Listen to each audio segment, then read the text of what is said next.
Saint Proclam. Father, Son, Holy Spirit. Now, I chose that name on purpose because according to tradition, that's the name of the wife of Pilate. And in the Eastern tradition, many of the different Eastern groups believe she became a saint. And we'll talk about her role in the trial of Jesus. We're going to be looking at the four Gospels, and we're going to see that the basic details are the same in all four.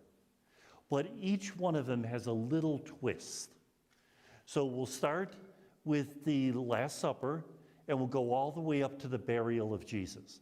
We're not going to deal with the resurrection stories. That's for after Easter. We have another class on that. Mark is the first gospel written, as far as we know. Remember, Mark was written around 70 A.D. Mark was written in Rome, and it's the simplest of the Gospels. It just basically tells the story. We believe that Mark used a pre-existent story of the Passion, that there was something already written that he borrowed and placed inside of his Gospel. Why do we believe that? Because in the account of the Passion, there are quite a few Latinisms. Latinism means Latin words with a Greek ending. Remember, all of these Gospels are written in Greek. But the fact that there's so many Latin words means that it's probably written where Latin was spoken. And at the time of Jesus, Latin was really only spoken in Italy and North Africa. If Jesus spoke to Pilate, it was in Greek, not in Latin, no matter what Mel Gibson says, okay? So, because there's Latinisms, we believe that there was a pre-existent account. Matthew and Luke will use Mark's account, but they'll shape it the way that they want, based on what they've already been saying in their Gospels. For example, in Matthew, the leaders of the Jews will be strongly condemned for what they have done. That's typical of Matthew. He's always dumping on the Pharisees, on the leaders of the Jews. In Luke, we have an insistence on forgiveness of sins, and also an insistence on the role of women that you don't see in the other Gospels. And then when we get to John, John is using a separate account of the Passion. And typical of John, it's very symbolic, so we'll have to deal with it when we get there. Good? Okay. As always, I'll be stopping every few minutes, asking, are there any questions? As much as we can, keep the questions to the last material just presented. Good? Okay. Let's start out with the Last Supper. What day did the Last Supper occur on? You would think Passover, Thursday. In Matthew, Mark, and Luke, that is the Passover meal, and it occurs on Thursday night. Remember, Thursday night, once the sun is set, is already considered the next day. So Passover day itself in Matthew, Mark, and Luke is on Friday. And then they talk about it being the preparation day. They're talking about the preparation day for the Sabbath, which was the next day. John is different. In John, Jesus anticipates the Passover by a night. So in John's Gospel, it's preparation day of the Passover when Jesus dies. Why would he have anticipated? Because Jerusalem's a city of 60,000 people. And for Passover, as many as a 250,000 pilgrims arrive. This is Ocean City on Memorial Day weekend, okay? There's no place for them. And you must eat the Passover meal inside the walls of Jerusalem. There's not enough room. So the rabbis did allow you to anticipate Passover by a day. That's what John says. Annie Joubert, a great French scholar, studied this issue, and she came down on John's side, saying that Jesus probably did anticipate the Passover meal by a night. What does that mean? It means that Jesus died on Preparation Day, the very minute they're killing the Paschal lambs. So the symbolism is very strong in John's Gospel. Some of the scholars thought that maybe John made it up to get that symbolism. And the more we come down, the more we think John might be right. Wait a minute, 3 against 1. Matthew, Mark, and Luke against John. But it's really not 3 against 1. It's 1 against 1. Because remember, Matthew and Luke just copy Mark. So the original source is Mark's original source versus John's original source.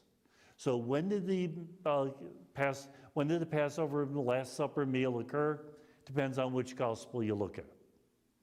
How did they find the place where they are to eat? In Mark, we hear Jesus tell a couple of disciples, look for the man carrying a jug of water. That's a giveaway, because women carry the jugs of water in Israel. There's only one group of Jewish men who would carry the water on their heads, and that was the Essenes. Remember, the Essenes were a monastic group that lived out near the Dead Sea, and we attribute to them the Dead Sea Scrolls. They were really, really obsessive about purity. And since a woman once a month was impure, the men would carry the water. Well, if they're living near the Dead Sea, how can you have an Essene in Jerusalem? It seems as if there was a third order Essenes, men and women who were married, lived very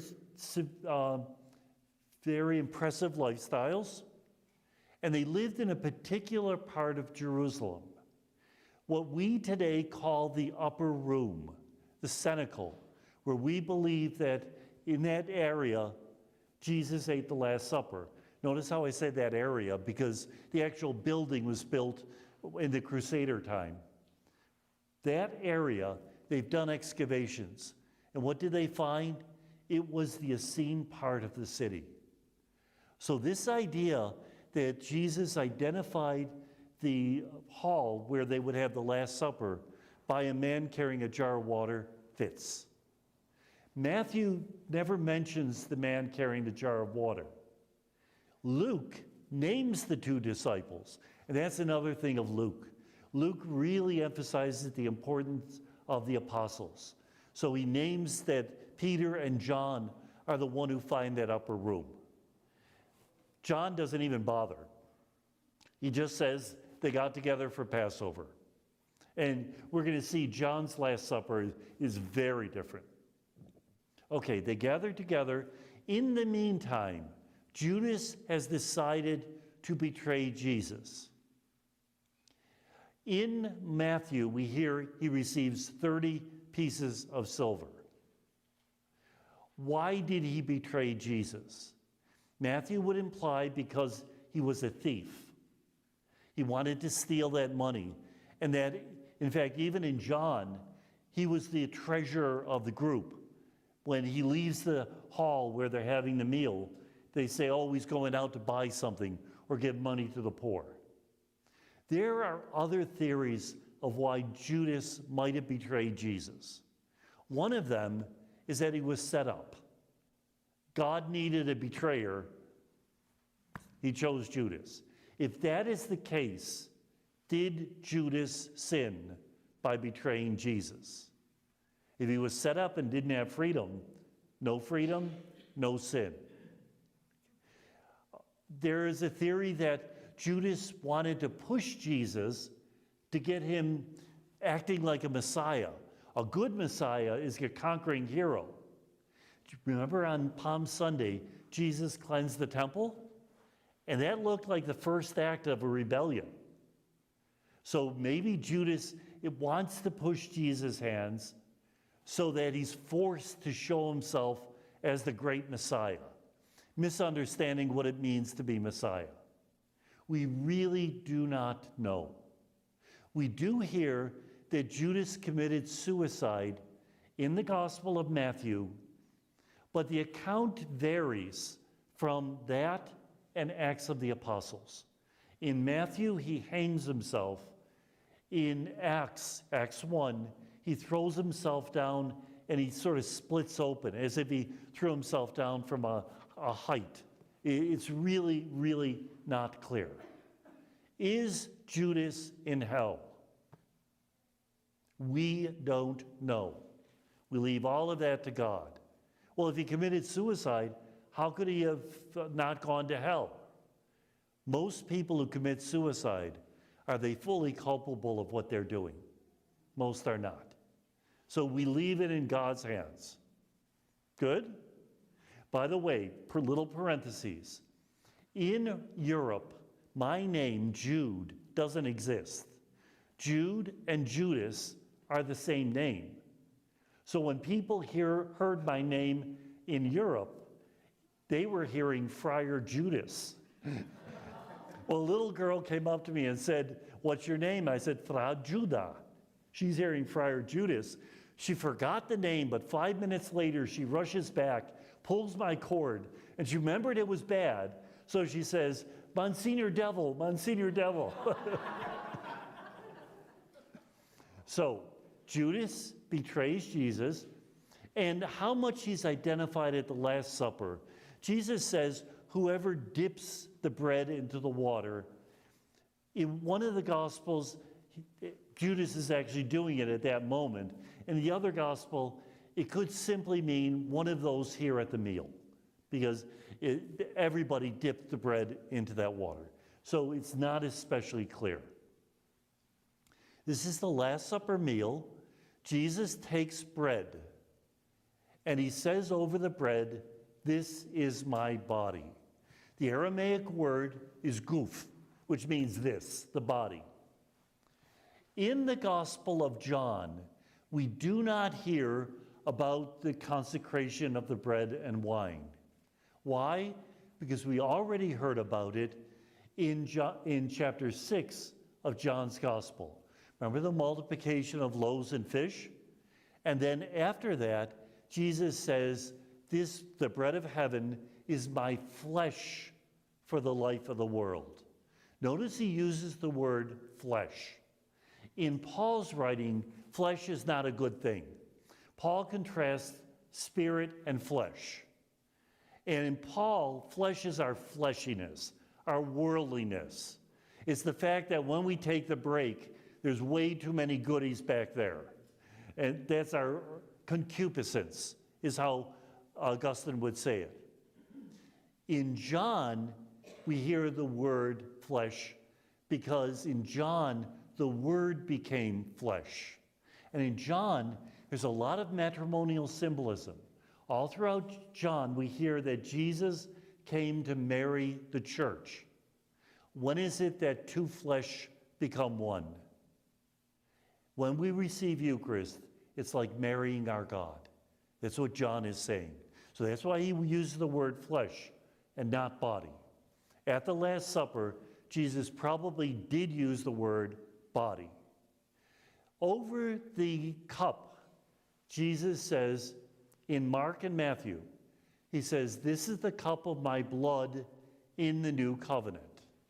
Whenever there was an establishment of a covenant, there was a shedding of blood of an animal. In fact, if you read some of the Exodus, Leviticus stories, they even sprinkle blood on the people.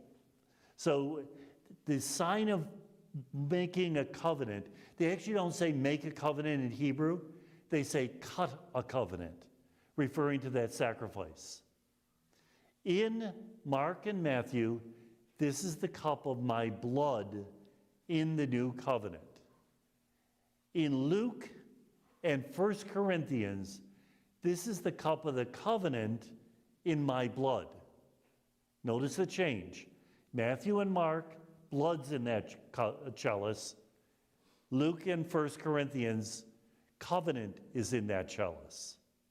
It's probably softened a bit because it was for a Greek audience. And the Greeks would have been a little touchy about having blood there. So they softened it a bit. Jesus also says in Luke, "Do this in remembrance of me. Now, in Greek, do this in remembrance of me means when you do this, you will remember me. But not remember in terms of come to mind.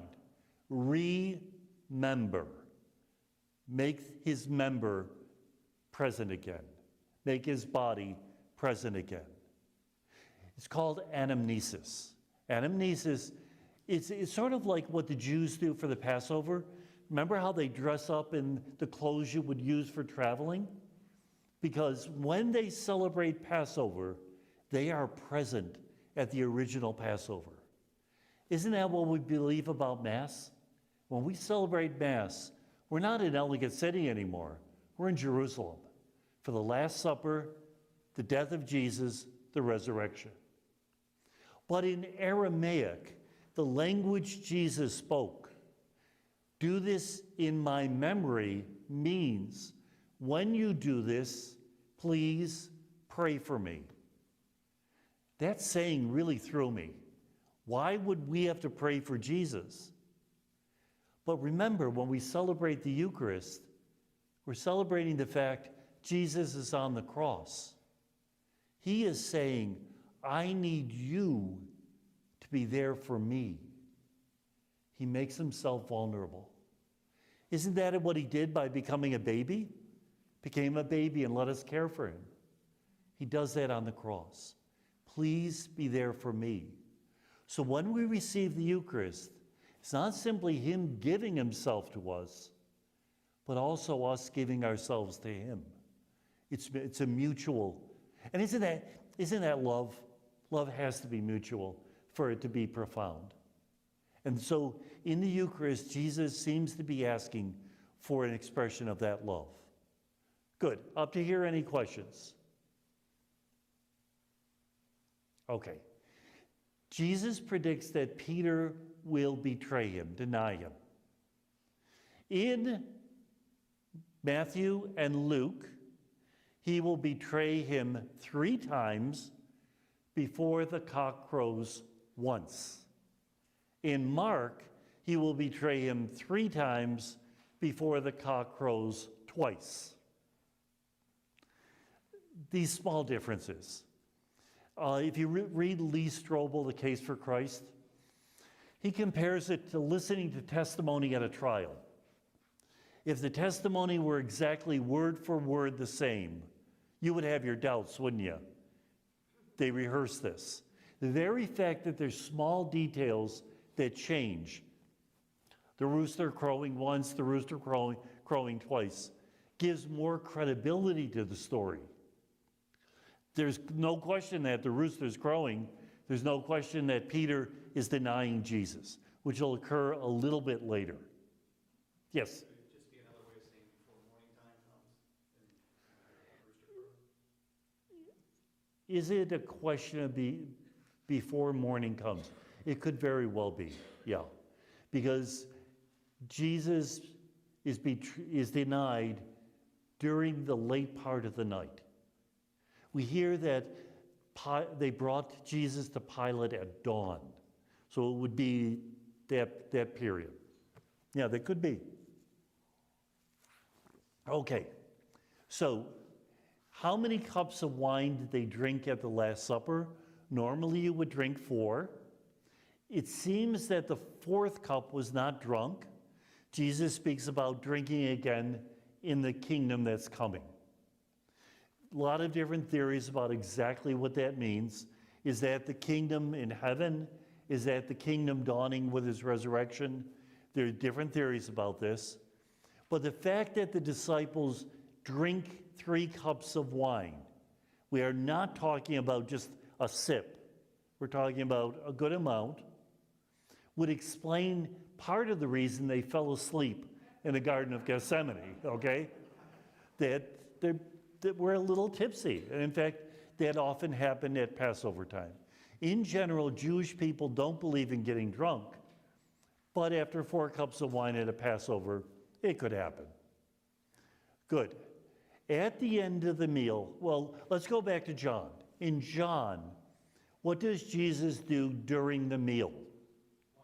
washes the feet of the disciples. That is something a slave would normally do. It is a sign of service. Jesus is saying this also is what Eucharist is, serving others. So in John, in chapter 6, we see the vertical dimension of Eucharist. This is really the body, the flesh and blood of Christ. In chapter 13, horizontal dimension of Eucharist. We have to form communion, serve each other. In chapter 21, the mission dimension of Eucharist. Go forth, preach the good news. All of these are true. If people after Mass are talking, is that betraying the sacredness of the Mass? Forming community is also sacred. Now, hopefully, you have a place where people can yak and a place where people can pray. If you visit the churches in the southern United States, they picked up that practice, probably from the Baptists, because they really emphasize the fact that you have to form community. And we're learning that lesson. So in the South, there's coffee and donuts after every single Mass. And that's a good thing. But also that idea that we have to spread the good news. We as Catholics got to work on that, because people are running each other over in the parking lot after Mass. So that is not a good mission.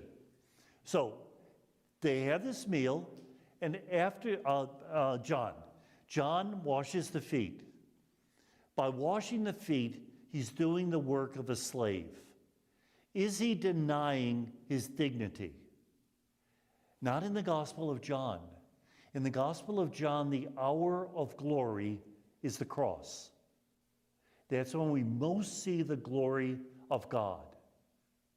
Because God in the Gospel of John is love. When do we most see God's love?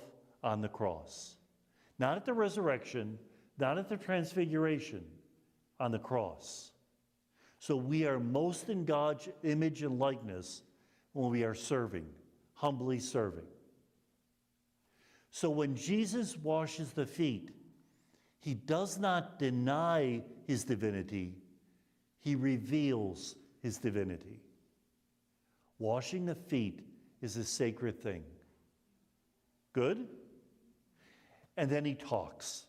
And in the Gospel of John, whenever Jesus talks, it's at least 15 verses. In this case, he talks from chapter 13 to chapter 17. And in fact, at one point at the end of 15, he says, oh, okay, let's get going. And he talks for another 2 chapters. It's the homilist who says, I have one more point to make.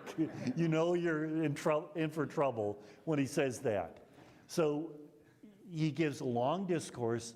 There are some theories that the Last Supper discourse are a collection of the best homilies that were preached by Jesus or the early community about Jesus.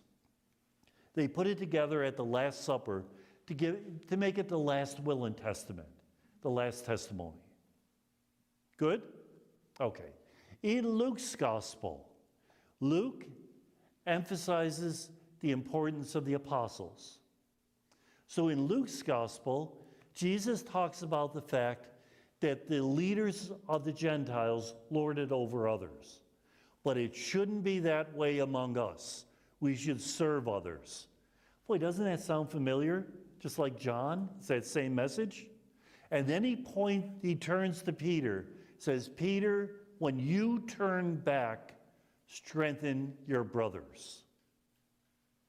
In Luke's Gospel, we do not have a scene where Peter receives the keys of the kingdom. But we do have a scene where he's told to strengthen his brothers. And this takes place at the Last Supper. Why is that important? Because Luke loves food.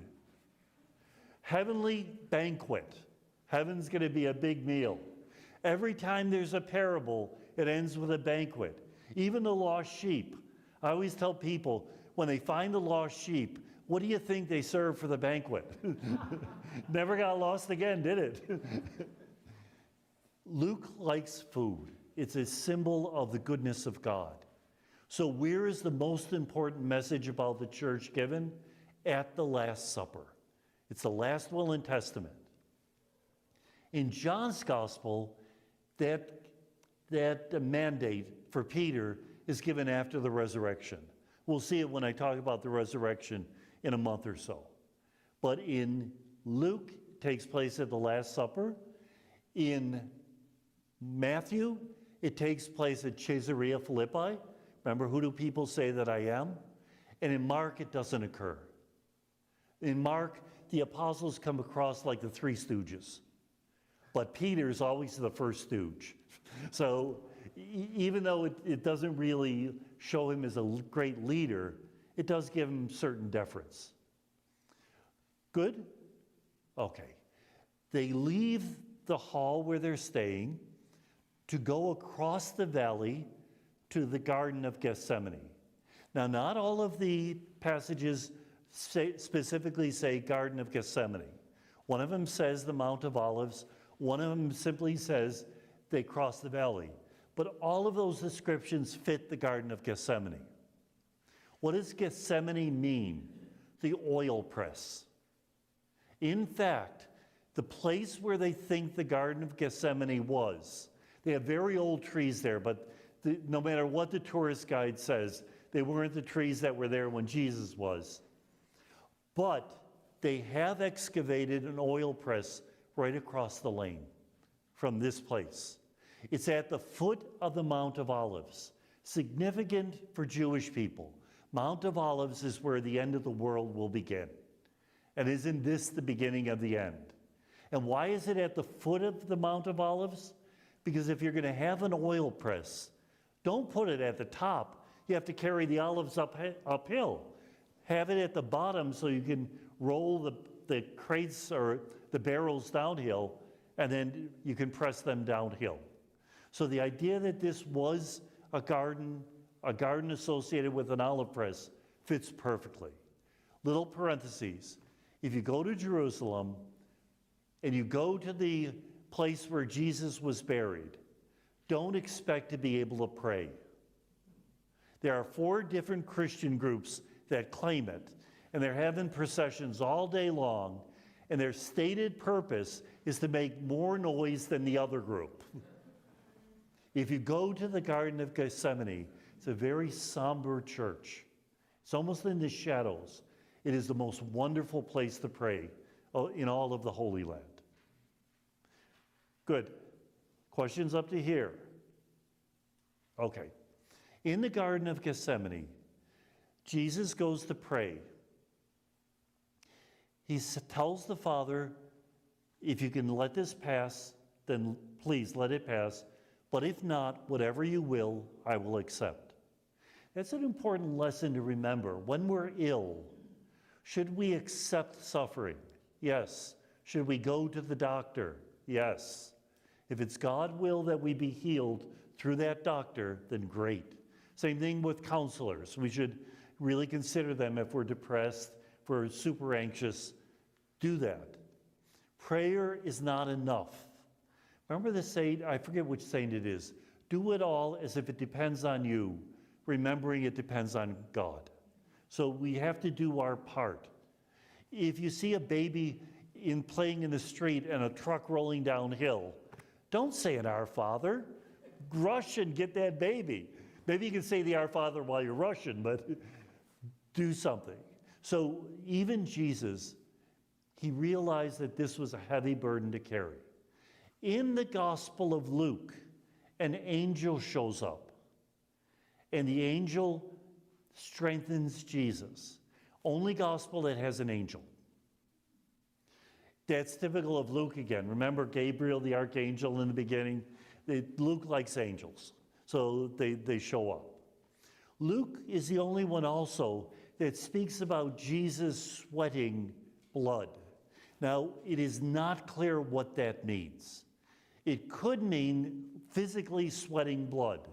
If people are very, very, very anxious, at times blood will come out of their pores. That's rare, but it sometimes happens. More likely, he is saying he is sweating so much it looks like blood pouring out. That his face is covered with sweat. The disciples, bless them, fall asleep. And in fact, in Mark's gospel, 3 times. Remember, in Hebrew, they have no comparative or superlative. So to say bigger, you say big, big. To say biggest, you say big, big, big. These disciples are the sleepiest, and Peter will be the denialist, right? We can't even say it in English.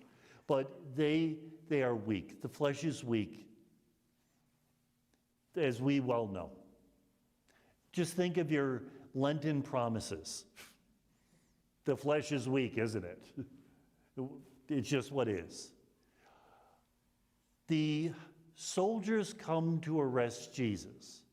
Now let me just take a sideways movement. In the Gospel of John, when the soldiers come to arrest Jesus, Jesus says, "Who do you seek?" They say, "Jesus of Nazareth." He says, "I am." And they fall at his feet. He says it a second time, "Who do you seek?" "Jesus of Nazareth, I am." What is this scene portraying? In the Gospel of John, 3 times, the author of the Gospel gives an allusion to Psalm 45. Remember I just told you the Gospel of John has a lot of matrimonial symbolism? Psalm 45 was written for the marriage of the king. Unfortunately, it was King Ahab who was marrying Jezebel. Do I have to say more? It wasn't a great marriage. But in the story of the wedding feast of Cana, we hear about the mother of Jesus preparing the wedding feast, do something about the wine. In Psalm 45, the queen stands at the right of the king in gold of Ophir. That's the queen mother, because kings had many, many wives and many concubines. The one who was most important was the queen mother, whose job it was to prepare the wedding feast for her son. Isn't that exactly what Mary does? It also says the king's enemies fall at his feet and lose heart. Isn't that what just happened? Who do you seek? Jesus of Nazareth, they fall down. And then at the burial, Joseph of Arimathea and Nicodemus bury him with 100 pounds of myrrh and aloes. Have you ever gone to Walmart just before Passover? There's no myrrh and aloes on the shelf, right? It's all sold out. And why did the women go to the tomb on Easter Sunday morning? Because there had not been time to anoint him on Good Friday. So where's this myrrh and aloes coming from? The groom's garments are fragrant with myrrh and aloes. Again, talking about the groom. Jesus has married the church on the cross. So this is probably a symbolic thing, not historic. Historic, he probably was not anointed before Easter Sunday. Good? So notice, with some of the details, we do have to choose one or the other. Others, we can say it's not that important. We can just sort of let it go. How is Judas going to betray Jesus? With a kiss. Okay? Why? Because the garden is dark. There's no lighting. And these temple soldiers don't know Jesus. Remember, all his ministry was up in Galilee, except for a few stops in Jerusalem. They don't know him. How can you be sure you're arresting the right guy? With that kiss. Now, Luke is a philosopher, so he gets a bit squeamish with this Jewish kissing stuff. So he says that they planned to kiss him. He planned to kiss him, never actually says he kissed him. Whereas Mark and Matthew, it's okay to kiss. Okay, and again, in European countries, it's still done, but you have to keep track of what country you're in. Italy, France, Switzerland, 2 kisses. Poland, 3. Okay? So this is just a normal way of greeting people. One of the disciples takes a sword and cuts off the ear of the high priest's slave, who was named Malchus. Now, in the Gospel of John, who takes that sword? Peter. Why did John say Peter? Because John doesn't like Peter. Remember when he gives the name to Peter, originally Peter's name is Simon, and he says, from now on you're going to be Cephas. Cephas in Aramaic means rock. Cephas in Greek, language in which the gospel is written, means head. Rock, head. Okay? Whereas in Matthew, he's Cephas because he's the foundation of the church. In John, he's Cephas because he's thick-headed. And in fact, Peter is a little bit, he's not the smartest bulb in the bunch. He really isn't. Isn't that a consolation for us? You don't have to be super talented to follow Jesus. You can be like Peter. Okay, so in John's gospel, it's Peter. We hear that in one of the gospels, I'm not sure which one, the slave's name was Malchus. Why would they name the slave's name? Because he probably became a Christian. You just throw in the name. It's name dropping. In the other Gospels, in Gospel of Luke, remember Luke's profession? Doctor. Jesus takes the ear and puts it back. He heals the ear. Again, he's thinking malpractice. You know, he's a doctor, he's got to do it. Whereas in the others, it doesn't say that. But Jesus does say, put away the sword. He does not want to be defended through violence. Does not want to be defended through violence. We all heard that, right? Okay. At this point, they take Jesus away, and they take him to the high priest's house. Okay? Any questions up to this point? Okay. In one of the Gospels, I believe it's Matthew, they say they take him to the Sanhedrin. There's a significant problem with that, because the Sanhedrin was not allowed to meet at night. In the other Gospels, it says high priest's house and the leaders of the Jews. So that would have precluded the Sanhedrin. We tend to believe that it was the high priest's house and the leaders of the Jews. What are they going to charge him with? Well, they throw a couple of false accusations against him, which when you come down to it, really are not that false. He said he's going to tear the temple down in 2 days and rebuild it on the 3rd day. He did say that, didn't he? But they're purposely misunderstanding this. And so their effort at trying him with false accusations comes through. We hear them ask, "Are you the Messiah?" He says, "I am the Son of Man, I am, and you'll see me come in glory." Is it a blasphemy to call yourself the Messiah? Not in Jewish circles. There were lots of people who claimed to be messiahs. Messiah, remember, means an anointed one. In the Old Testament, every king, every prophet was an anointed one. So to call yourself Messiah is not really blasphemy. To call yourself Son of Man is not blasphemy, because that's a title that comes from Daniel 7. It originally meant the Jewish people. They would be rewarded. They would have governance over all the nations. But by the time of Jesus, they're applying it to an individual. But that too is not blasphemy. Even calling yourself Son of God.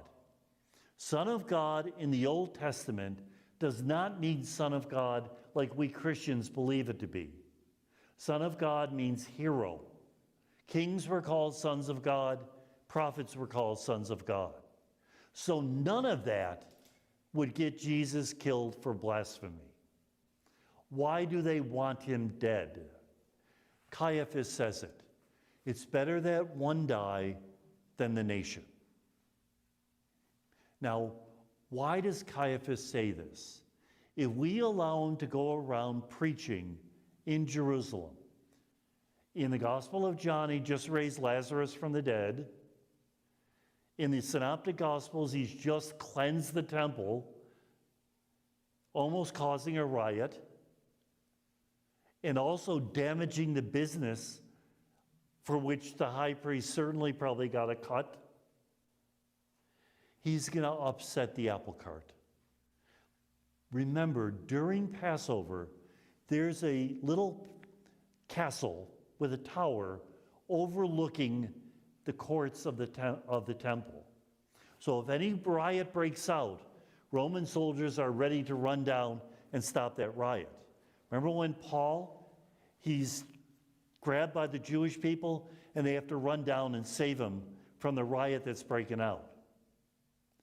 They are afraid that Jesus will start a riot or a rebellion. Better kill the troublemaker because he's endangering our comfort, our prosperity. Boy, isn't that a great meditation? How much is my comfort the center of my life? How much am I willing to sacrifice that for the sake of love? Okay? The primary purpose of their persecution of Jesus is that. Only secondarily do theological reasons pop up. Remember, all throughout the gospel, Jesus has been having a terribly rough time with the Pharisees. But you notice very rarely do they mention the Sadducees. Sadducees live in Jerusalem. So now, finally, they mention them, and they're the rich folk. And they're the ones who would suffer most if there's a rebellion. Why? Because when the Roman troops come through, where are they going to get plunder? The rich folks' house. So they're afraid of losing all of this. We see this same thing happen in the late 60s when the Jews rebel against the Romans. And we eventually get the destruction of the temple in 70 AD. So their concerns were valid. Little parentheses. In the Gospels of Matthew, Mark, and Luke, when does Jesus cleanse the temple? Palm Sunday. In John, when does he cleanse the temple? In chapter 2. Way at the beginning of the gospel. Message in John, everything else is getting ready for the cross. His whole ministry is getting ready for the passion. Good? No, again, notice how they weave this theology in. It is really a beautiful pattern. What time we got? Okay, it's 1:15. Any questions? You sure? Yes, great. You just mentioned, notice how they weave the theology in. Yes. I guess for me I guess the flip side of that is the beauty of the Catholic faith for me is look at how, under the guidance of the Holy Spirit, we have not we, you, the church, Yeah. have teased the theology out. Yes. Yes, exactly. It's a whole thing. Oh, absolutely. And notice it's actually theologies. We have 4 different authors writing with different scopes. That shows how rich our faith is. These are all mysteries. Remember Sister Letizia in 3rd grade hitting you on the knuckles and say it's a mystery, don't ask? But we want to ask because we realize that human words don't suffice. So all of these things are somehow true. Remember the quote I say from Rumi, the Islamic poet? Silence is the language of God, and everything else is a poor translation. That when we really are filled with wonder, that's when we approach the mystery. Good? Okay. So, the Jewish people cannot try Jesus for death. They can beat him up, but they must take him to the Roman authorities. In the Gospel of John, we hear specifically they take him to Pilate's house, but they don't enter the house because they want to be clean for the celebration that evening. Remember in John, Passover meal takes place at sunset of Good Friday. It's still Friday, but that's the beginning of Passover. In the other Gospels, they don't quite say that. In John presents a beautiful structure in which there are 7 different scenes before Pilate. And they're very easy to tell. Outside, inside, outside, inside, outside, inside, outside. When you have an odd number of sections, you're always looking for a structure that's called a chiasm. C-H-I-A-S-M. Chiasm means like a pyramid. And the first and the last will be similar. Second and second last. Third and third last. And the central portion will be the most important. In the Gospel of John, what is the central portion of this interview before Pilate? When they put a purple cloak on him and crown him with thorns. The soldiers think they are mocking Jesus. In fact, we have evidence of an inscription in a floor in Jerusalem where they play the game, King for a Day. They would purposely try to dehumanize people before the execution. So the idea of that cloak and that crown, it's probably more a cap than a circular crown, that fits. And ironically, the soldiers are presenting the truth about Jesus. Isn't he the king? Difficulty. There's always difficulties. Mark and John say it was a purple cloak. Matthew says it's a scarlet cloak. What's the difference?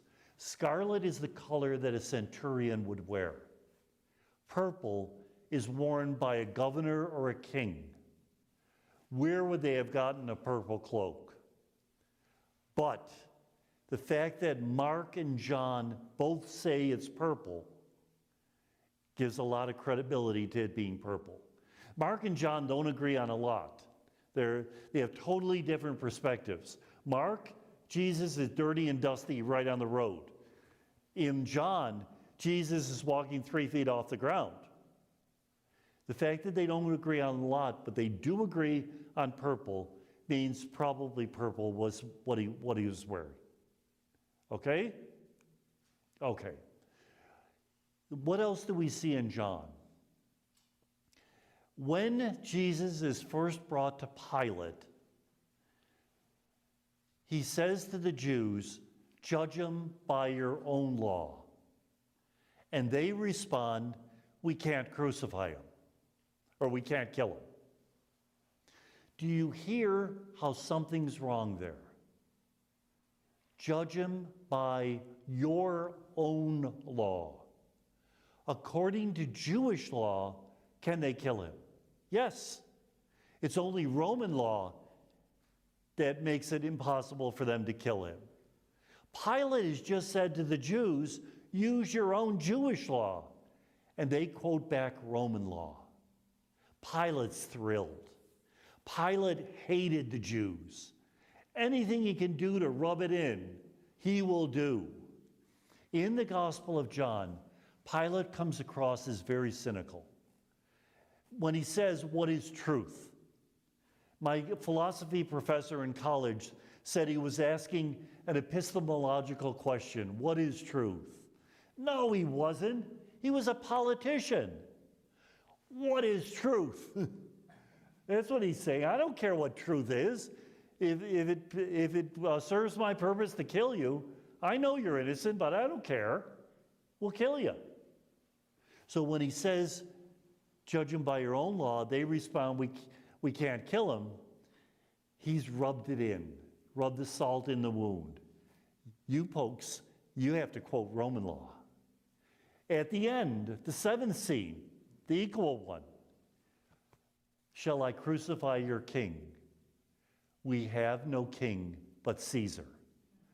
He's thrilled. You can see the grin on his face that he's able to make them proclaim that Caesar is their king. And then to rub it in just a little more, remember what he puts on that inscription? Jesus of Nazareth, King of the Jews. You should have written, he claimed he was king. What I've written, I've written. Because he really just wants to make them squirm. Their king ends up getting crucified. We know that, in fact, Pilate was cynical. He tried to bring the Roman eagles. Remember, each legion had an eagle that was considered sacred. Try to bring that into the temple. Pilate was removed from office in 37, 38 AD because he massacred a group of Samaritans who had gathered for a feast. He was removed from office because it was so cruel. So killing one charismatic preacher from Galilee would not have been a problem. Good? How does Pilate die? It depends who you ask. There is a legend that he became a Christian. There's a legend even that he became a martyr. There's a legend he committed suicide. We don't know. In Switzerland, Pilatus supposedly threw himself off a cliffside to kill himself in Switzerland. We just don't know. But Pilate's wife and or daughter, sometimes they say daughter, the tradition is they became Christian. Speaking of Pilate's wife, in Matthew, during the trial, remember how she sends word that you shouldn't do anything with this man. I had a dream. That only appears in Matthew. And this emphasizes the fact that Pilate, in fact, does not want to condemn Jesus. He wants to let him off. When he has to condemn him, remember when he washes his hands? And what do the Jewish leaders say? Let his blood be upon us and our children. This is what we call blood guilt. And this has been used by Christians to persecute Jews from that time on. The idea that they carry the guilt for the blood of Jesus. Who carries the guilt? We do, all of us. It's our sinfulness that caused Jesus to have to be crucified. Good? What time we got? Okay, it's 25 after. We're going to take a 10-minute break, come back at 25 of. Or is it a look of healing? It's not quite clear. Given the fact that Luke really emphasizes the forgiveness, we have to take that into consideration. Now, before Pilate, we hear, when Jesus is before Pilate, we hear there is a custom that one prisoner would be allowed free on the Passover. We do not have any documentary evidence outside of the Bible for that custom. But that fact is found in all four Gospels. It would be very odd for all four to mention it without it actually being a case. Barabbas is the other one. Some people make a big deal out of his name. Bar Abba means son of the Father. So is it the Son of God or the Son of the Father? Sometimes a cigar is just a cigar, as Groucho Marx says. No, that's Freud, I think, says it. That in fact, it's probably, this is the man's name, he was most probably a zealot. Zealots were, we would call them terrorists today. Terrorists and also brigands, that they lived in the countryside. They would mostly kill Jews who collaborated with the Romans. They choose between Barabbas, who has killed people, and Jesus, who's just talked about peace, and they choose Barabbas. Now, when Pilate hears that Jesus is from Galilee, since King Herod Agrippa is visiting Jerusalem during the Passover, he sends him to Herod. It says in the Gospel of Luke, before this time, they were the worst of enemies, but after this time, they became good friends. That is typical of Luke's Gospel. Luke always shows how everybody gets along. Remember the description of the early Christian community in Luke in Acts 2 and 4? They sat around the campfire, roasted Jiffy Pop, and sang Kumbaya all night. Remember the fact that Luke's Gospel is the only one that says John the Baptist was Jesus' cousin. It's the only one that says that. And we have a real tough time explaining that, because what was John the Baptist's father's occupation? Priest. And what tribe do the priests come from? Levi. What was Jesus' tribe? Judah. And they don't intermarry between tribes. Is it that Luke is just trying to say they're kissing cousins, trying to build it up a little? It is possible that that's the case. In fact, in John's Gospel, when Jesus comes to be baptized, John says, I did not recognize him. Could mean, I've never seen this guy before in my life. Could mean, I haven't seen him for 20 years, he grew a beard. Or it could mean, I know who he is, I just didn't think he was Messiah. So it's a very vague statement, but it does raise some questions about how close they were. Good? Okay. So Pilate, in the Gospel of Matthew, he doesn't want to kill Jesus, but he's forced to by the leaders of the Jews. In Mark and Luke, in Luke, it is clear that he believes Jesus is innocent. And that, again, that's a typical of Luke. In Luke, whenever a Roman official has a Christian, or in this case, Christ, on trial, they try to let them go. Remember, Luke is written for Gentile Christians. Luke is trying to show that Christians are really good citizens. So he does everything he can to let Jesus go in Luke. In John, Pilate is very cynical. Okay? So he is condemned, he is beaten up, scourged. That is normal for somebody who's being crucified. And he carries his cross. Now, carrying the cross most likely was the crossbar. The upright portion of the cross is already at the ground, in the ground at Golgotha.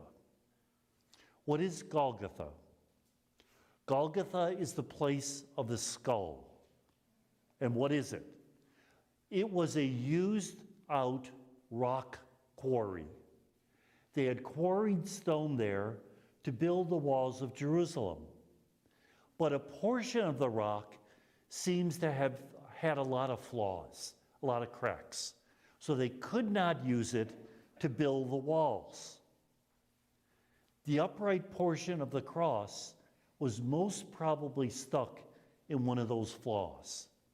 Hence, the rock rejected by the builders has become the cornerstone. Later on in Christian history, that'll be applied to Jesus, but on Good Friday, it was applied to Golgotha. Golgotha is that used out rock quarry. Now, Golgotha at the time of Jesus was also a garbage dump. They would throw all sorts of refuse there. It's obvious why the Romans did that. The prisoner they're killing is human garbage. That's the message they're giving.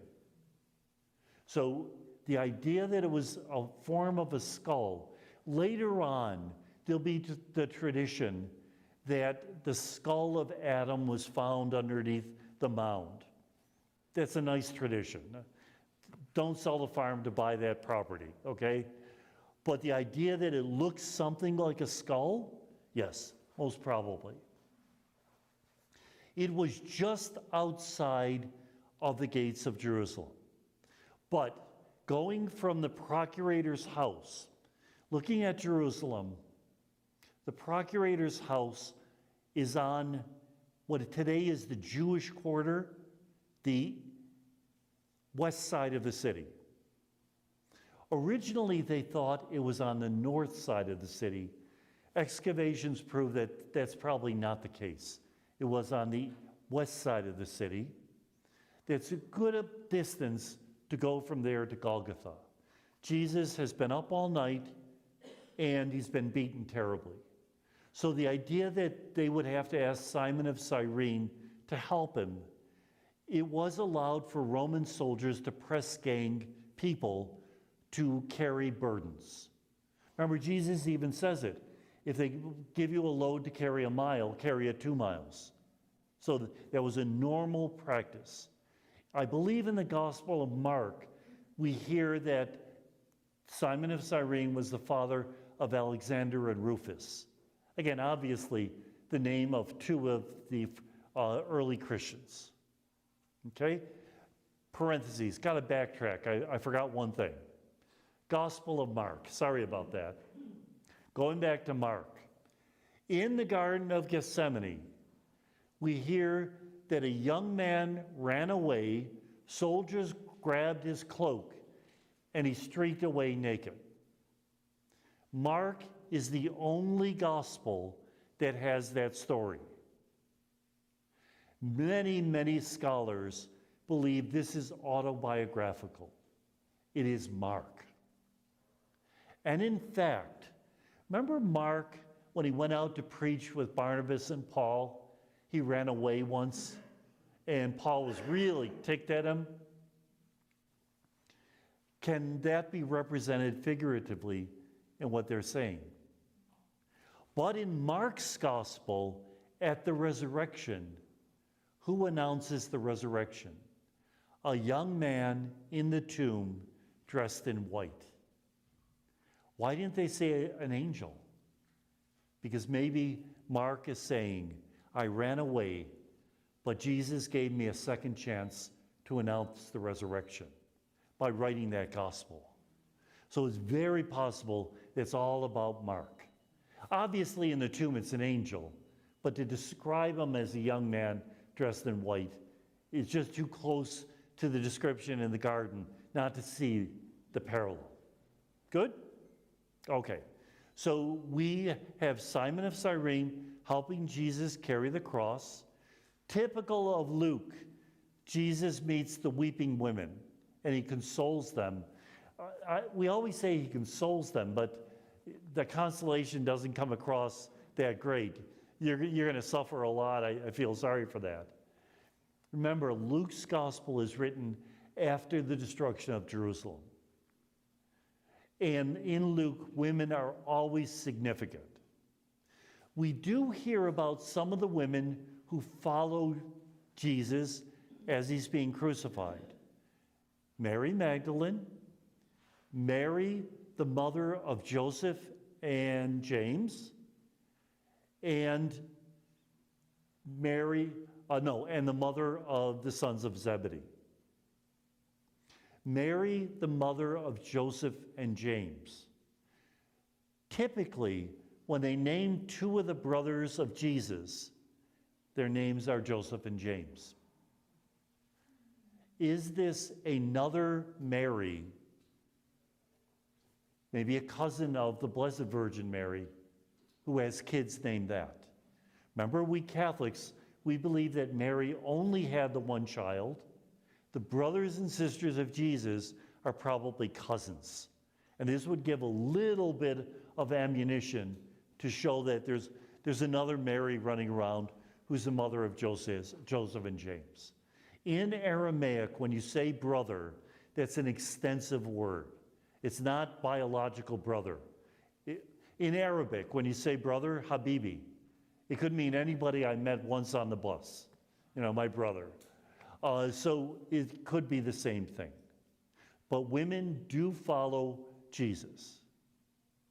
Good. They get to Golgotha. They strip Jesus. He would have been stripped naked. That was another way to degrade the person. Now, for prudeness' sake, we usually put a loincloth on him in our crucifixes. But what was that film? They had one film where they actually showed him naked on the cross. It probably was the case. Crucifixion. They do not crucify people on a very high cross. It's hard to lift them up. The cross was low enough that dogs could nip at their toes. Furthermore, the way you die on the cross is not loss of blood. The way you die on the cross most often is suffocation. You can breathe in, but you can't expel the breath without pushing up on your feet. That is why a lot of the crosses you see have a footrest. There are cases where people survived on the cross for over a week. So remember when Pilate's surprised that Jesus died so quickly? That's the exact reason he's surprised, because it was just a couple of hours, not to be expected. Sometimes they tied people, sometimes they nailed them, sometimes they did both. Okay? Where would they have nailed the person's hands? Not in the palm of the hand, in the wrist, because that has bones which would keep the wrist from tearing out. In fact, they did find the grave of somebody who had been crucified, and they found a nail still in that person's wrist. It would have been excruciating. They give wine mixed with gall. Gall is a narcotic. It will reduce the pain. But please do not think this is an act of mercy. It reduces the pain so the person lasts longer on the cross. Wine mixed with myrrh. Myrrh was a ointment that would often be put in wine just for the taste. And this is sour wine. Why sour wine? Because in a hot climate, you don't drink something real sweet. You drink gin and tonic or something like that. It has a little bitterness. So it would cut the thirst. Jesus forgives the people who are crucifying him. What gospel is that occur in? What is the gospel of forgiveness? Luke. That's where he says, Father, forgive them. They don't know what they're doing. Furthermore, Luke is the gospel where you have the good thief. They all mention 3 crosses. Only one has a good thief. Luke. Because remember, from beginning of gospel to the end, Jesus reaches out to the broken. Who are the first people who show up at the crib? Shepherds. And shepherds were brigands, people kept outside the city wall. Who's the last person to profess his faith? The good thief. And he's not a very good thief, is he? He got caught. And he's not a good person, he's a thief.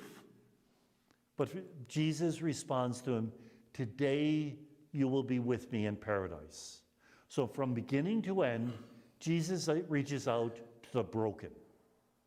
Question: how much of our parish budget is dedicated to the broken? Most of the money we spend on those who show up. And yet Jesus is very clear, especially in Luke, your mission is to go out and preach forgiveness of sin to sinners. So it's a real challenge. So in Luke's gospel, we have the good thief, we have Jesus forgiving people. Yes? In Luke, where you talked about the shepherds, the good thief, and many times you talked about how Luke wrote to the, not to the non-Jewish community, to The Gentiles. Gentiles. Yes. Is he maybe trying to teach the Jewish community as well, that the shepherds, the good thief, those people are all, it's okay for Gentiles and Jews to come together? It is possible he has a hidden message that, yes, Jews and Gentiles can get together. Those you previously considered unclean, we shouldn't consider anymore. It is also possible that realizing that a large percentage of the early Christian community were the riffraff, that he's addressing them in a special way. You are the new chosen ones. They've done demographic studies on the early Christian community, and they believe that many of the early Christians were women who in Roman and Greek society didn't have a high standing, and slaves, and the desperately poor. Why? Because they had nothing left to lose. And therefore, they are the chosen ones in Luke's gospel. Yes? Yeah, I just found it interesting that you said the girl was a garbage dump. Yes. And I understand that you said that that they saw him as a piece of garbage, but there has to be some other message in there. I mean, some other moral message or something. Why do we treat people like garbage? Yeah. Whatever people. Even people we least like, shouldn't they be treated with dignity? And that's a real challenge. It really is. Because again, in our own mind, we try not to judge people. But how often do we judge people? Remember, I shared the one compliment that we should think about? I really admire your courage for coming to church dressed like that. You know, it's sort of a half-handed compliment. That sometimes when we're in Mass, we're at the sacrament of the Eucharist, and we're judging others on how they're dressed. Yes, can we afford to think of anybody as human garbage, disposable? We just can't. Okay? So, in the Gospel of John, Jesus is on the cross, and the mother of Jesus and the beloved disciple are standing below the cross. This is the only gospel where Mary, the mother of Jesus, is by the cross. The other three gospels do not mention her presence. This is only the second time in the gospel that she has shown up. She showed up at the wedding feast of Cana, and now here. Why does she show up here in the wedding feast of Cana? In Cana, when she asked her son for a little wine, what did he say? What's it to me and you? My hour's not yet come. And again, if I ever said that to my mom, I'd be looking for my teeth. But it's an Aramaic way of saying it, but my hour has not yet come. At Cana, you have the disciples, you have the mother of Jesus, and he refers to the hour. The cross, you have the mother of Jesus, you have the beloved disciple, and it is his hour, the hour of glory. So notice the parallel. Jesus knows if he's going to change that water into wine, that's for the heavenly banquet. And how do we get to the heavenly banquet? Through the cross. So he's saying that to his mother. Notice what his mother says. Do whatever he tells you. Isn't that incredibly courageous? He's told her, I'll die. And she basically says, it's more important that you love, even if it means you will die. Now, on the cross, he commends his mother to the beloved disciple. At one level, the first level, John always has about 5 levels, okay? At the first level, it is the idea that the beloved disciple would care for Mary. There is one tradition that, in fact, he took her to Ephesus until her life on this earth ended. Now, notice how vague I am about her life on this earth ended. In one tradition, she dies. In the other tradition, she never died. There is another tradition that they moved to Ephesus and moved back to Jerusalem, which would explain why there's a tomb of the Blessed Virgin Mary in Ephesus, and there's also a tomb for her in Jerusalem. And we don't even know if she died or not. When Pius XII declared the Assumption, the dogma of the Assumption, he said when her life on earth was ended, she was assumed into heaven. How do we know 150% sure that she assumed into heaven body and soul? They have no relics of her body in Italy. They have relics of everything else, including Jesus' spit. I'm not making that up. Mary's wedding ring. Just that goes on and on. They have no relics of Mary. Okay? So, one level, take care of mom. Another level, in Jewish marriages, if a man marries a woman and dies before they have kids, who has to marry the next of kin? I'm sorry, who has to marry the widow, the next of kin? He has no brothers. Originally say it's John the Apostle. There are a couple of questions about that. But why do they not use the word John in this entire gospel? It's always called the beloved, because he represents us. We are to bear children who bear Christ's name through our example, through our preaching, through our love. We are adopted as Jesus' sister or brother under that cross. And who is the mother who permits that adoption? Mary. She's the mother of the church. That's a title that was not declared in the church till 1965. Paul VI declared it. And yet you already see it in that gospel, that she's the mother of the church. Good? Okay.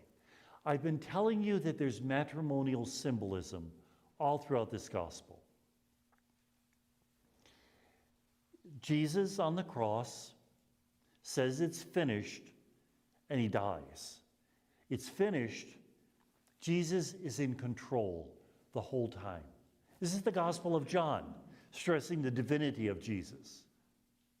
Whereas in Mark, it's almost like Jesus lets out a death rattle and passes away.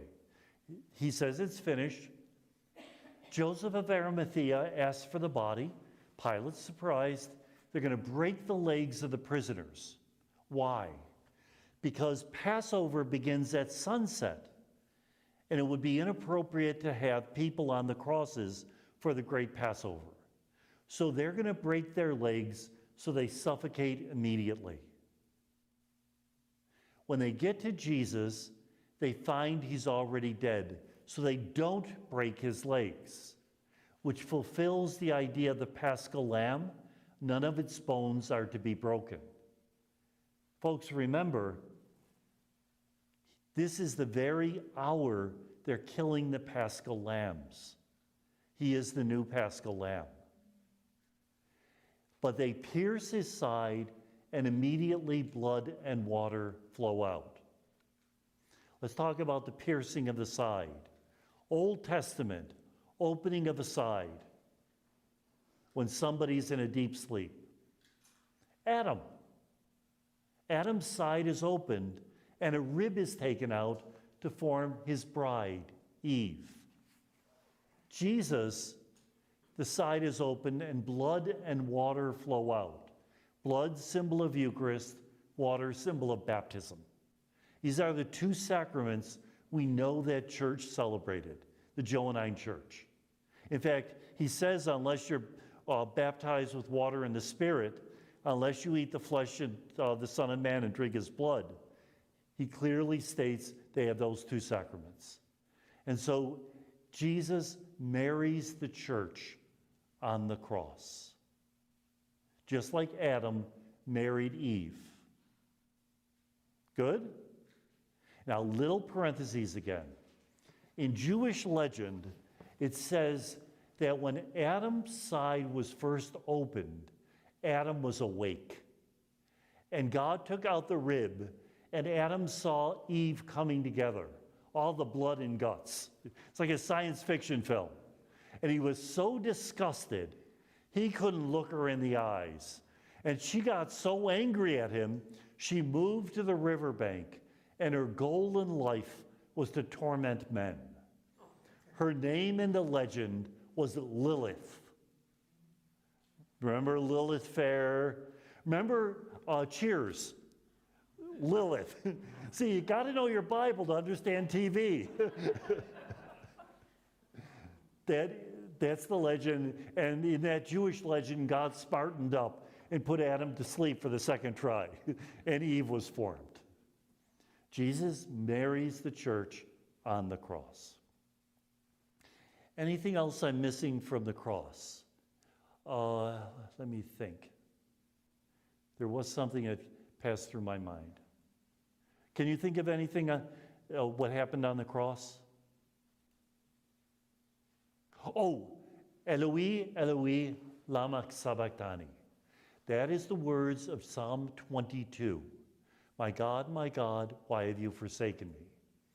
In the Gospel of Mark, which is the first gospel written, they say it in Aramaic, Eloi, Eloi.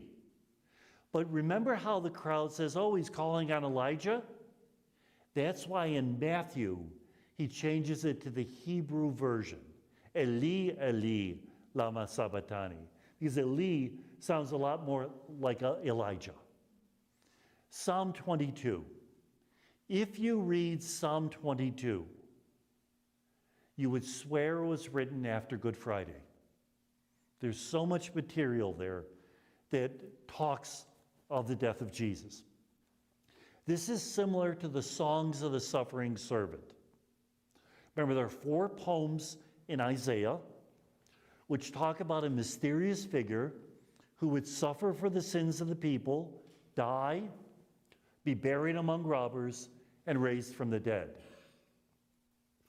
Jesus, whenever he calls himself the Son of Man, quotes from those songs. Jesus is the one who identified himself as the Son of Man, the servant of God, suffering servant of God. Those songs of the suffering servant, Psalm 22. They are unlike most prophecies. Most prophecies, when the prophet said his words, he intended his time, and the Holy Spirit gave the prophecy a secondary meaning. The maiden will bear a child called Emmanuel. Isaiah was talking about his wife probably, but the Holy Spirit meant it for the birth of Jesus. Okay? That's most prophecies. In the case of Psalm 22, in the case of the songs of the suffering servant, the Jewish scholars could not figure out who it applied to. It's as if the Holy Spirit pulled back the veil just for an instant and let us see the depths of the mystery. Okay? So this Eli, Eli, lama sabachthani. My God, why have you forsaken me? This is a lamentation. All lamentation poems, except for 88, that's the one exception, end with what's called a todah, a paragraph of thanksgiving. God will rescue me. Psalm 22 ends with a thanksgiving. So even though Jesus is saying, I feel abandoned, he's also proclaiming, but I trust in God. Again, I think that's an important lesson for our spiritual life. Are there times when we say, God, where are you? I need you really badly, and I'm not feeling a response to my prayers. If at the end we can say, still, I'm going to try to trust in you. That's what Jesus did on the cross. Good? Okay. They take Jesus down from the cross, and Joseph of Arimathea, who is part of the Sanhedrin, buries him in a tomb. Only gospel that mentions it's a garden is John. This is not the Garden of Gethsemane. That's the other side of the city. It's the Garden of Eden. This is a new creation. And just in case you missed that, right after Jesus rises and appears to the apostles, remember how he breathes on them? Just like Yahweh breathed on that lump of mud? This is a new creation. So in John, it is the Garden of Gethsemane. We hear that there's a tomb nearby that Joseph of Arimathea had prepared. In one of the Gospels, it says it had never been used. Realize tombs were dug in the rock, and they had two chambers. The outer chamber had a platform where you would put the body until it disintegrated. When, about 11 months later, when it had disintegrated, decomposed, the oldest son would come in, pick up the bones, put them in an urn, and put it in the inner chamber. That's why when Jesus is asked, let me bury my father, it is not the burial the next day or the same day as the death. It's the burial 11 months later. Come follow me. Can I have a year to wait on this, to think about it? Let the dead bury the dead. Okay? That's what explained this. So if it's a new tomb, it has never been used. Only one gospel mentions specifically new tomb. It is kind of a high-class thing, though, to have a nice tomb dug in the rock. The only question is, Golgotha was what? Garbage dump. If you go to the Holy Sepulchre Church in Jerusalem, the distance from the resurrection to the cross is about from here to the kitchen. Why would they have a tomb that close to a garbage dump? Especially if it's a tomb of a rich person. There's a simple answer: real estate. Location, location, location. This is near a gate to the city. It's easy for the family to come and pay homage, pray for that person. And so it makes sense that they would have buried him close to Gethsemane. And remember, he's a condemned prisoner. They're not going to bring out a cart. They're going to have to carry him there. You just said Gethsemane twice. I meant Golgotha. Thank you. So it's very close to Golgotha. They can carry the body there. Good? Okay. There is no time to bury him, to anoint him before the burial. But the women do notice where he's buried.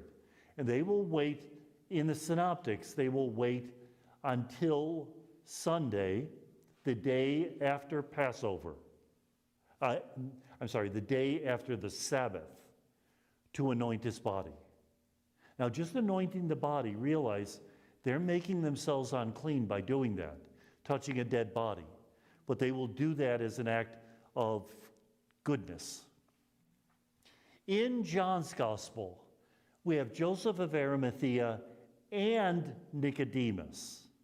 Nicodemus shows up 3 times in the Gospel of John. The first time he shows up, he comes by night because he's afraid. And remember, we have that long dialogue between Nicodemus and Jesus. But a lot of scholars say we shouldn't even call it a dialogue. Dialogue implies two people. It's Jesus who does almost all the talking. In fact, by the end, what does Nicodemus say? How can this be? He's totally befuddled. The second time Nicodemus appears is when the Sanhedrin is talking about condemning Jesus. And Nicodemus says, this is chapter 5 of John, he says, can you condemn anyone without a trial? So, is he defending Jesus? He's defending jurisprudence, isn't he? If they accuse him of being a disciple of Jesus, he could say, no, I'm just trying to quote the law. Last time he shows up, he and Joseph of Arimathea bury the body of a condemned prisoner. They take a risk. The growth in the faith of Nicodemus, from coming by night to half defending to being a full witness. In ancient literature, that's not very common. Ancient literature, they usually try to tell stories about the youth, showing how in the youth, this person was already great, and he never really grew. He was just great throughout his life. Nicodemus shows us the growth in faith, that we need to slowly grow in the acquaintance of who Jesus is for us. And again, the myrrh and aloes that they use, probably more symbolic than historic. Okay? So, let's see. Gospel of Matthew is the only one where guards will be put at the mouth to the tomb. Why? Because the leaders of the Jews are afraid that the disciples will steal the body and say that Jesus had risen. In fact, that's the lie that they will put out about Jesus. Gospel of Matthew does a little bit of what's called apologia. Apologia is not apology, it's proof that what they're saying is true. What apologia do they do at the end of the gospel? They say that Jesus' body was not stolen. And in fact, it's the only gospel where humans can see the resurrection. In the other gospels, he's already risen when they get to the tomb. In Matthew's gospel, the guards see the resurrection, but then they lie about it because they're paid off. The apologia also occurs in the beginning of Matthew. When the Jewish rabbis wanted to talk about Jesus, they gave him a nickname, Ben Pantera. Ben, remember, is son of. Pantera is the name of the Roman soldier who they say had a fling with Mary. So what does Matthew say? She was a virgin, insisting on it. They have to attack that lie that was spread by the Jewish rabbis. Okay? This brings us to the burial of Jesus. In a month, we're going to talk about his resurrection. Did I miss anything that you can think of through the trial, through the crucifixion? Yes? Maybe when Jesus passed, wasn't there a cloth that got ripped in half? Oh, thank you. The veil on the temple is split in half. The veil separates the holy, where they would offer sacrifices, from the Holy of Holies. Originally, the Holy of Holies kept the Ark of the Covenant. It is so holy that only the high priest can enter it on the feast of Yom Kippur, one day a year. And the Jewish people, they were very practical. What happens if the guy has a heart attack inside? Nobody else can enter. They would tie a rope to his ankle. Just in case he dropped dead inside, you could drag his body out. So very practical. The holiness of God dwelt in that place. When the Roman general Pompey visited Jerusalem, he insisted on going in there, which really ticked the Jews off. What did he say? These Jews are crazy. They're worshiping an empty room. So remember, the Ark of the Covenant had disappeared. As far as we can tell, it disappeared at the Babylonian exile, 587 BC. There is a legend that Jeremiah the prophet hid it on Mount Nebo, the mountain where Moses had been buried. We don't know for sure. Maybe it's in the Smithsonian in Washington. Indiana Jones put it there. Whatever. By the time of Jesus, that room was empty. But it still was considered the Holy of Holies. By having that veil split, it could be interpreted one of two ways. That we now have access to the heavenly sanctuary. You hear that in the letter to the Hebrews, very, very strongly. Or the holiness of God has come crashing out into the world. That everything is now consecrated in God's holiness. Either one is possible, and I would suspect both are true.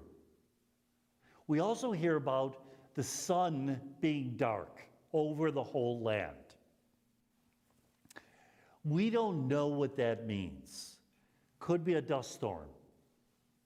It could be an eclipse, although the dates are wrong. Could be just clouds. We don't know. We don't even know what the whole land means. The whole earth, Israel, or Jerusalem, or that portion of Jerusalem. It is not clear whatsoever. We hear about an earthquake. For Franciscans, that earthquake created Mount Laverna, where Francis received the stigmata. So it's dear to our hearts. And in Matthew, only Matthew, it speaks about people rising from the grave, besides Jesus. Why would it say that? Because the sign of the end of times was people rising from the dead. In Matthew, he wants to insist on the idea that with the death of Jesus, we've entered the end times. The only problem is, when you go to the stacks of the Jerusalem Times, they have no messages taking back the obituary that they had already printed for these dead people. We have no other evidence that people rose from the dead. So again, we have to wonder whether Matthew is just embellishing the story a bit. The idea, though, that the end of the world begins with the people rising from the grave, this is exactly why the Christians believe the end of the world was at hand. Jesus rose from the dead. Remember when Paul preaches, it seems as if the end of the world is next. Wise you commit sin, I guess it's okay. I always thought that would make a wise you commit sin, I guess it's okay. I always thought that would make a great homily for a wedding. Good. So that's a number of things I forgot. Anything else that you can remember? Yes? Does Josephus say anything about this time? I think Josephus mentions that Jesus was crucified. But more than that, I think in one of his documents it says, and his disciples said he rose. The difficulty with Josephus, we know that Josephus was often copied by Christians. Was that what is called an interpolation? Or was it original? We don't know. He does mention Jesus, but it's kind of in a vague way. Yeah, and others mention Jesus. Let's see. We have Suetonius, who mentions that Claudius, the Emperor Claudius, around the 50s, chased the Jews out of Rome because of a troublemaker named Chrestus, which probably is Christos, probably fights between early Jews and Christians. There was one other Roman author, but name's not coming to me, who might have mentioned Jesus. But it's very rare. At the same time, To argue that Jesus was not historic, I don't see the evidence for that. To argue that he was not divine, well, you can make an argument for that. I don't agree with that argument, but that would be a more likely argument. That's something what Thomas Jefferson did when he wrote his version of the New Testament, where he takes out all the miracles. And then at the end says, see, no miracles. Yeah, because he took them out.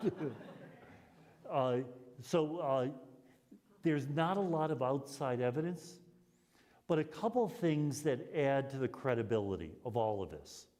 Number one, if the apostles made up the story, wouldn't they have pictured themselves as more heroic? I would. Instead, you have Peter, who's a doofus. You have Thomas denying Jesus. You have James and John asking to sit on his right and left when he gets to the kingdom. They don't come across looking that good.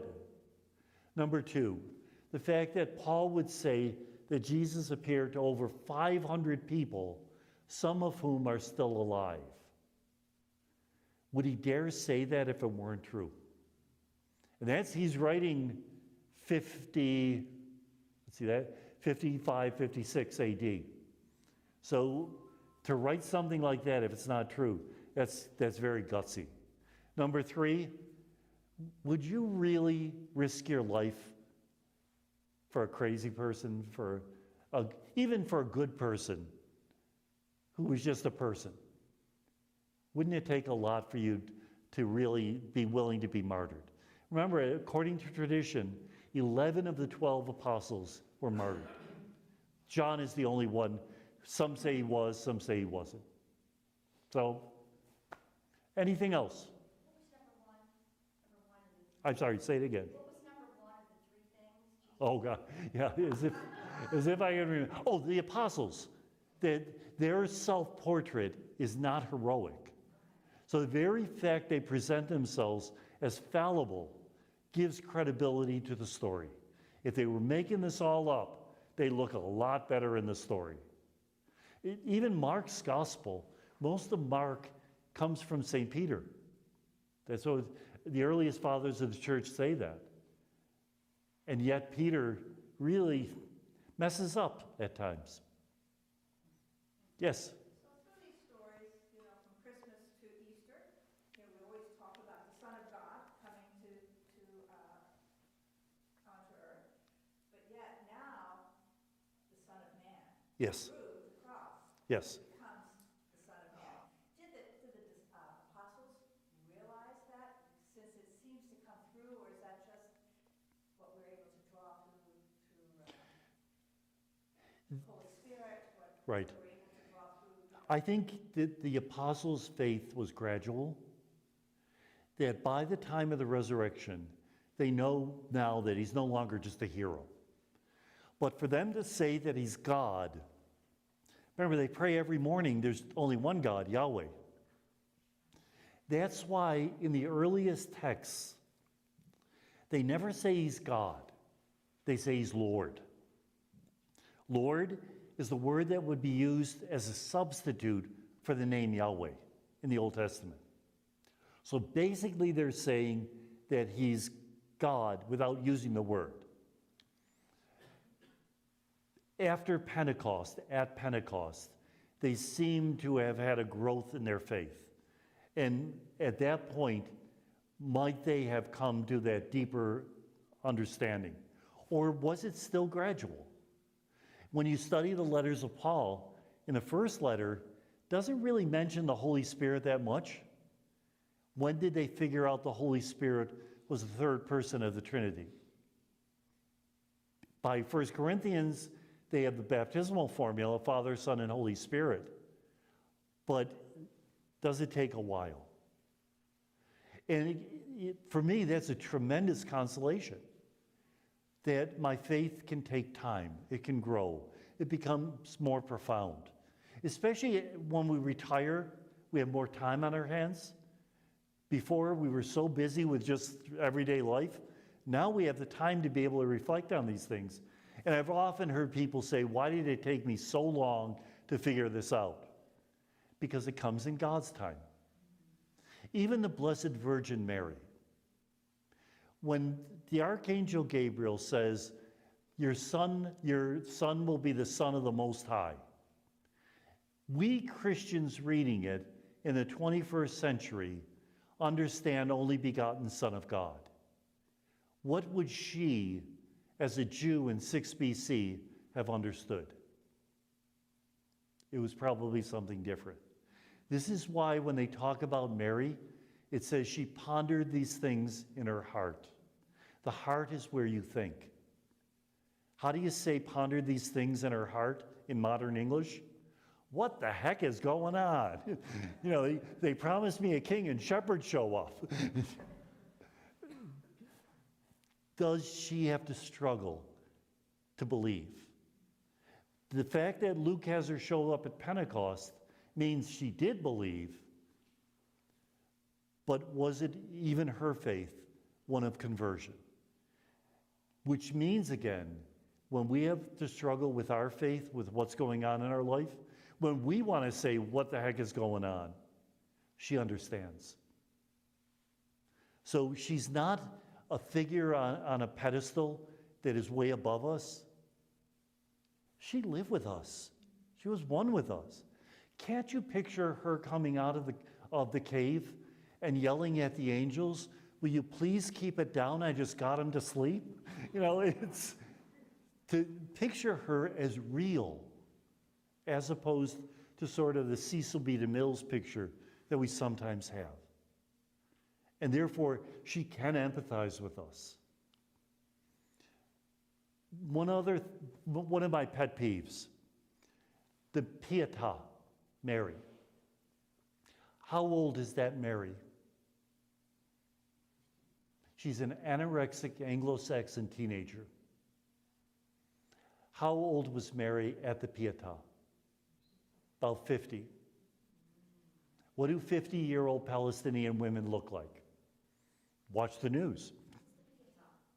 Pietà, the statue by Michelangelo of Mary holding Jesus. Yeah.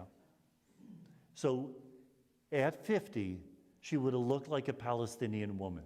Oh, but Mary was always beautiful. Beautiful doesn't mean gorgeous. Mother Teresa of Calcutta was beautiful.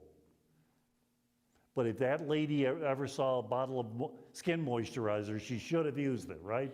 That's what they say, that those were the 3 things that Pope John Paul II said to her. Moisturizer, moisturizer, moisturizer. Beauty, can you be beautiful at 80? That's the question. Now, Michelangelo purposely put her as a teenager, late teenager, to say that because she was sinless, she didn't age. I think that becomes a cult of youth as opposed to what really happened. Any other questions? We have time for one more question or thought. Yes?